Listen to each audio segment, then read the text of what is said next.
Jawal. I have any service with this. I don't know why it tells me I'm connected. John Mark now starts. Okay, I hear him.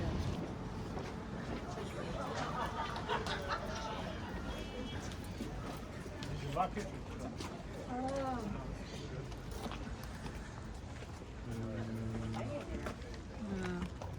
I'll go up and down. Oh, maybe, yeah. Two more. This puts King James power.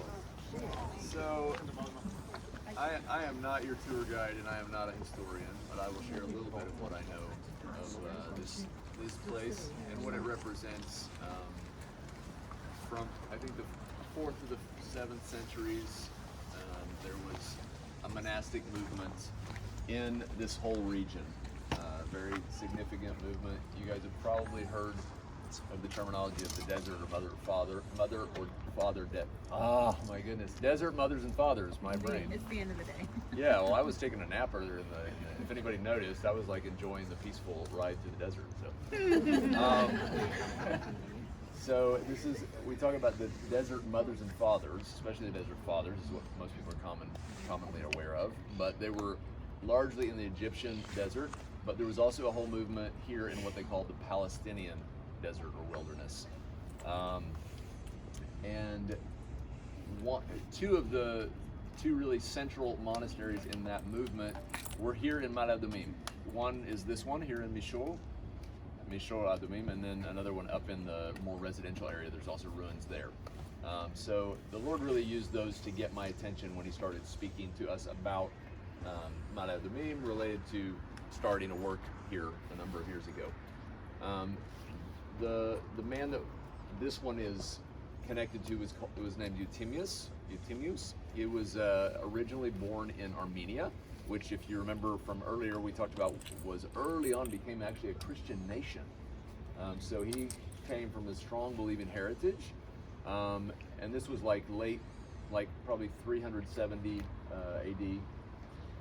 And when he was around 27 to 30, somewhere in there, he came to Israel, to this wilderness,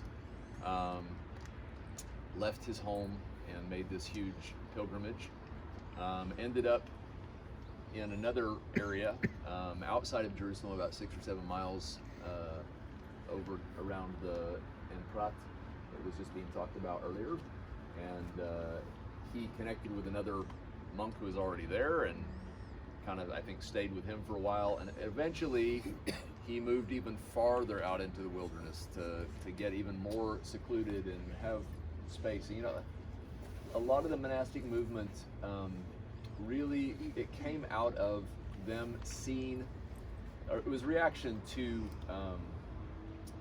in the time of Constantine, there was this whole thing of basically deciding that everyone was going to convert to Christianity. And because of that, there was a lot of worldliness. There was a lot of, it was not genuine. And there became lots and lots and lots of corruption within the church. And so the monastic movement really was a reaction to try to flee from the world, if you will, and run to the desert. And it was interesting when we were talking about the Essenes the other day. There was a similar idea within Judaism. It was a time of corruption. It was a time of, they really went to the wilderness to get away from that and to try to walk out a pure expression of religion, if you will. So Euthymius was out here in the wilderness. Eventually, even though he moved farther out to become kind of on his own and alone more and quiet, there was a kind of a community of monks began to gather around him and kind of, I think, probably received from his teaching and those kinds of things, but it became kind of a small community. And I think that actually happened to him a couple times. I think he kept moving farther out, finding new caves and disappearing again, trying to, but he was cultivating a life of prayer and of seclusion, really, of solitude. At the same time, there was a people group here, and you can probably say more about this, Sonia, the Saracens. Are you familiar with that? Like, it was, I would say it was related to more the Arabic people, or maybe even Bedouin background in this region. And he built relationship with them, and there's a story of one like their tribal leader having his son be really, really terribly sick, and that God used Euthymius to heal this boy, and it resulted in their tribe coming to faith. So, you know, obviously, I mean, as far as I know, this is real. Sometimes these stories and things, the way they're recorded, it's hard to always know if you take them at face value, but the tradition and the history of what's here is really, in my heart, is about is a life of prayer, a life of fasting and worship, intimacy with the Lord, pursuing that intentionally. Now, there's lots of weird things also. When you start studying all of the monastic movement, you've got to take the good and let go of some of the weirdness. That's throughout church history, though. Just like we talked about Martin Luther. You know, a lot of good, some really bad.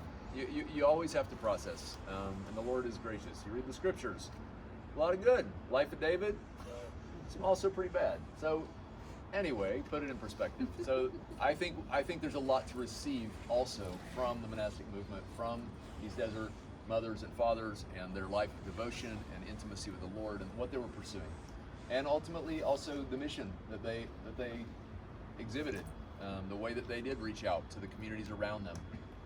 The monastic movement at its heart was not meant to be only, they were secluding themselves to grow, to become closer to the Lord.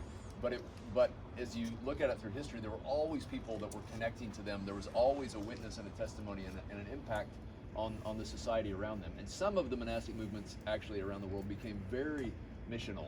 And there's some pretty powerful stories of mission and healing and revival and those kinds of things related to monastic movements. Not specifically this one, other than what the story I just shared with you. That's all I know about kind of his story. But this also just relates to us as Solu, because the Lord, really spoke to us. We had like about a 9-month season where the Lord had spoken to Sandra and I about Mishor Adumim, and we contacted Shiloh and Sarah because they were really the only significant thing to us about Mishor Adumim was our relationship with them. And this was in 2020, end of 2020, and we contacted them and said, hey, the Lord is telling us it's time for Mishor Adumim. And to us that meant a house of prayer, because that's what had been in Shiloh and Sarah's heart for a number of years and had never come forth. And so we basically had a season, I told you, anyway, we had a season of 40 days fasting and prayer coming up, so we're just like, good timing to pray and wait on the Lord about it. And then after that, we began to meet together, them and Avram and Shoshi, Shiloh's parents. We got them meet every week just to pray and talk about the history of Mishor Adumim, what was in their hearts, their vision, and just to pray and ask the Lord what he was really doing.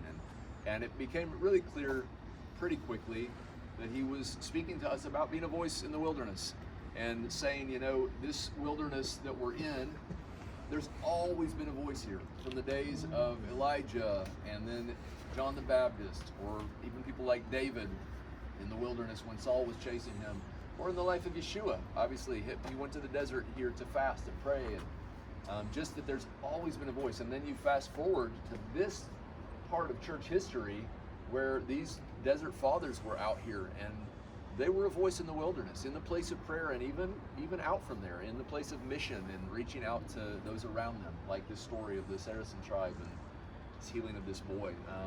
So the Lord really was just speaking to us and saying, it's your turn.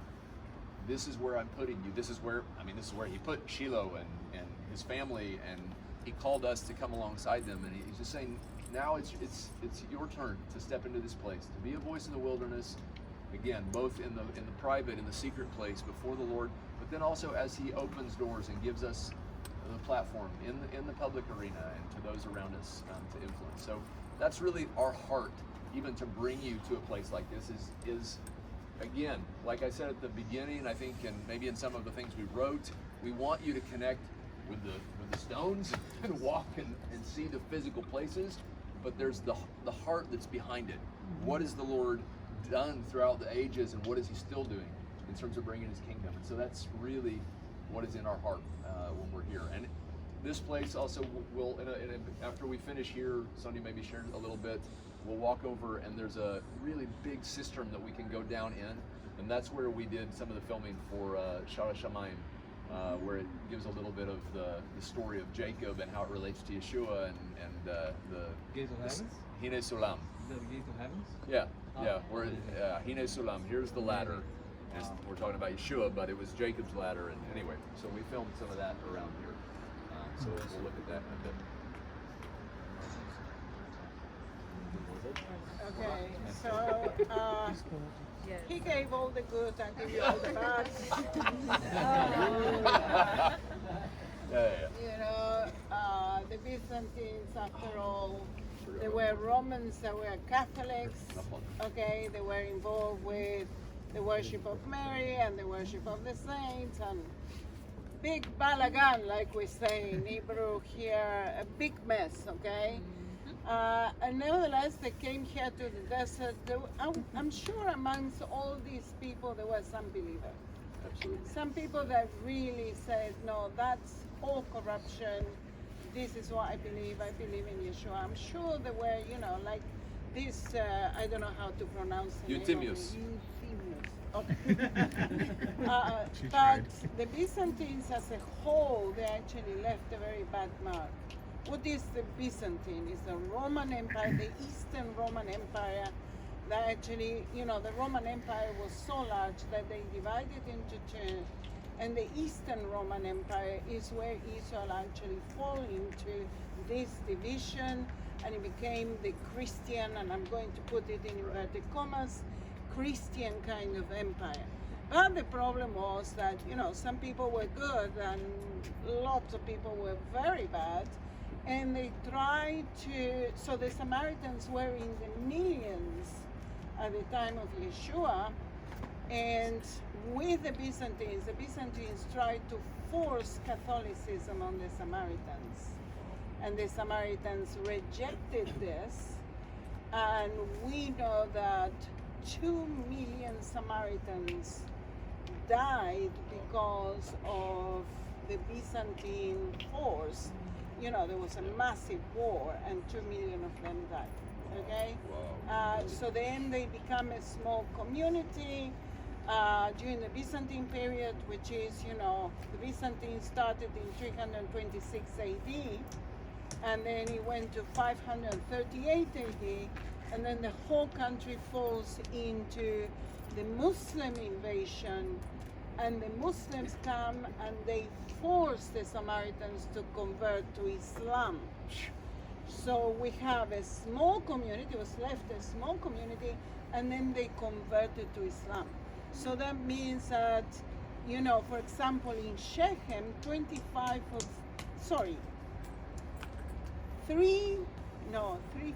How do you say 3-4? 3/4 of the population of Nablus today, ancient Shechem, is actually descendant of the Samaritans, and this is a Palestinian town.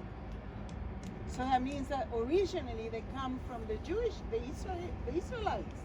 They intermarried with Canaanite women, they became Samaritans, and we have 2 million that died, and then they fall into the hands of Muslims. So we have now Palestinian Muslims that are descendants from the Samaritans. Nevertheless, we have today in Israel a very small Samaritan community, about 800 of them, yeah, that still following the 5 books of Moses and the book of Jeremiah, which is incredible, okay? They're still functioning. But nevertheless, for us, for the Israelis here, the Byzantine Empire wasn't a good force in the land. So I gave the bad side of it. I'll finish with one last good thing that I just remembered about Euthymius. Sorry about this one individual believer. Back in that season of church history, there were different church councils. If you guys remember this, I think maybe 7 main ones. And one of the most important was the Council of Chalcedon, which during that, one of the main arguments, or one of the main things that was being reinforced and established as orthodox theology for the church was the humanity and divinity of Messiah in one person. That was being attacked from multiple sides, different ways, and that was what was really established in that church council. And here in Israel and in Jerusalem specifically, where they had all the meetings, because they would have these, you would have the council in Chalcedon, but then in other areas, these decisions would be brought, and they would have meetings and discussions and reaction and all this. Well, Euthymius was, from what I understand in church history, he was one of the main ones in the Jerusalem community that really laid hold of it and fought for it to be accepted and received here. There was a lot of opposition to it here, and he was a voice that really, if you will, kind of turned the tide for the Jerusalem area meetings and council about that decision. So that's a pretty big deal in terms of church, in terms of faith and doctrine for the believing community in this region. So anyway, last thing, and then so we should go see the sister.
That's a big enough place.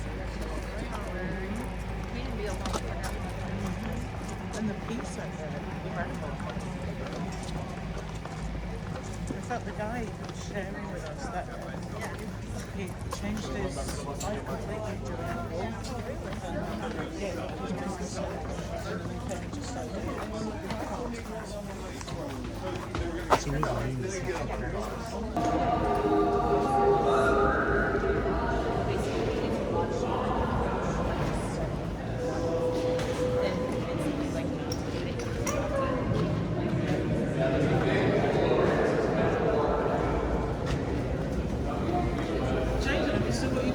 On the bus.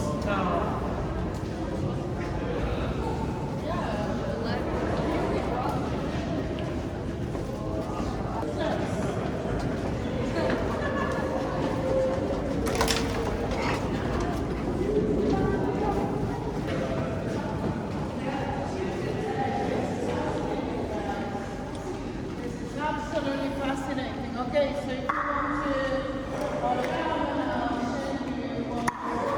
going on here. Okay, so do you remember that we talked about the type of soil that we have here in the Judean desert? It's called the lower soil. The water doesn't permeate inside, so it runs off and then it's collected. Okay, they will be collected in these massive systems. Please note what's it called? Plaster. The plaster. Can you see the plaster? Yeah. Okay, and this is to prevent from the water disappearing through the rock okay, so that they can keep the water. Now the water will be collected here, and then the sediment of the water will go down at the bottom, and therefore they could actually collect the water later on and use it. Now, how did in the ancient times they make water potable? Because they don't have the chemicals that we have today, yeah? So they use wine. Do you remember I told you this? They use wine. So they will have 1/3 wine and the alcohol, and then 2/3 water, 1/3 wine, and in that way the alcohol will actually make the water potable. Yeah, and that's how they were drinking it. Of course, they will wait until the sediment will actually go to the bottom, then collect the water. That's what they do. Okay? How does the wine make the water potable? Because wine have alcohol. Alcohol kills the germs. Yeah. Okay? All right. We can go outside. They should have just got iodine tablets. Hold your flashlight in. Hold your flashlight in. Flashlight.